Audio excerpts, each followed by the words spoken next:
Hello everyone, আশা করি আপনারা সকলে ভালো আছেন। তো আমি আপনাদের মাঝে আরেকটা নতুন ভিডিও নিয়ে আসলাম প্রায় অনেক দিন পরে।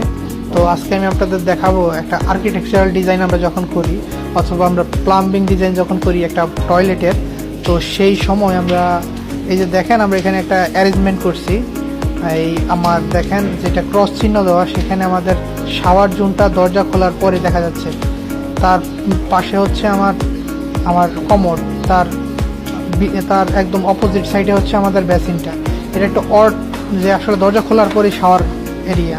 তো আমরা যদি একটু অ্যারেঞ্জমেন্ট একটু চেঞ্জ করি, যদি আমি শাওয়ার মানে দরজা খোলার পরে আমি বেসিনটা, তার পাশে হচ্ছে আমার শাওয়ার এরিয়াটা, তার অপোজিটে হচ্ছে আমার কমোডটা, সেক্ষেত্রে অ্যারেঞ্জমেন্ট একটু সুন্দর লাগে আর একটু দেখতেও ভালো হয়। আর মানে দরজা খোলার পরে একটা অড সিচুয়েশন সৃষ্টি হয় না।